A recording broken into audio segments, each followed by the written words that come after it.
I loved seeing Inosuke's acting grow and change as he experienced new things with Ayumu and tried his best to model for his manga. I am here to make you mine. Hi, welcome back to my channel. Today, we'll be discussing Intermission by Ayato Miyoshi. Before we get started, there will be spoilers, so if you don't want to be spoiled in this manga, go ahead and click off now. No worries, I'll catch you next time. For those of you who decide to stick around, let's go over some content warnings. There may be references to sexual harassment, violence, sexism, homomesia, and mentions of war in the context of a play, as these things do appear in the manga. But if that's with you, let's go and get started.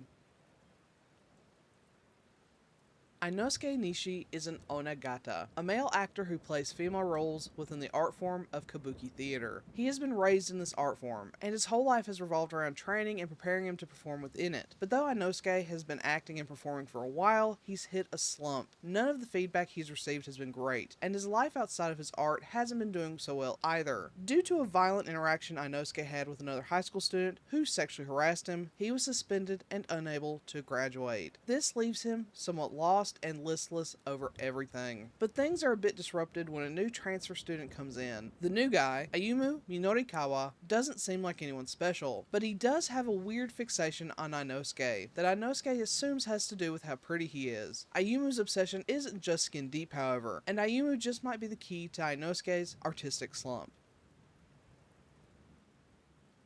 To start with, I wanted to read this because of the cover. I didn't even read the description because I was just taken with the cover art. It's very simple, and in that simplicity, it's incredibly eye-catching. Unfortunately, the art in the story itself isn't nearly as pretty. It is very inconsistent, which is unfortunate. There are pretty panels, particularly the ones where Inosuke is dressed up and performing, but overall, it's kind of ugly. It's not the worst by any means, but I was expecting so much from the cover that I just ended up disappointed on the art front. Story-wise, I'd say it's also a disappointment, but probably less so. One of the main issues is how short it is. This isn't an uncommon complaint when it comes to these one-shot, single-volume titles, but this one feels particularly short. It's only 3 chapters long, though each chapter is around 50 pages, and as much as I love a good whirlwind romance, the romance in this title is rather tepid to be a whirlwind. The chemistry between these two isn't great, especially since it seemed to try to start as a hate to love or enemies to lovers, only for that to have been a misunderstanding and be a one-sided obsession instead. I don't mind the setup, especially since it moves into the best part of the series, which is the passion of two creatives. I loved seeing Inosuke's acting grow and change as he experienced new things with Ayumu and tried his best to model for his manga. I also loved that Ayumu's passion for his craft superseded any potential romance early on. However, this does have the negative result of putting too much distance between our main characters. I feel like they never really grow beyond peers or friends. Inosuke certainly feels like he develops a romantic connection with Ayumu, but Ayumu always feels distant to me. He's meant to be aloof and professional, which is undoubtedly represented very well, but we don't get much more than that. With Inosuke, we see a lot of his background, insecurities, troubles at his training, and the like, which develop him beyond the archetype of the spunky bottom. Ayumu, on the other hand, is made up of 3 key things: his obsession with Inosuke, his talent in manga, and the fact that he's a high schooler. Compared to Inosuke, he's 2-dimensional at best and 1-dimensional at worst. He just needed more time to become as interesting of a character, but there was no time to give him, resulting in a hollow and disappointing romance.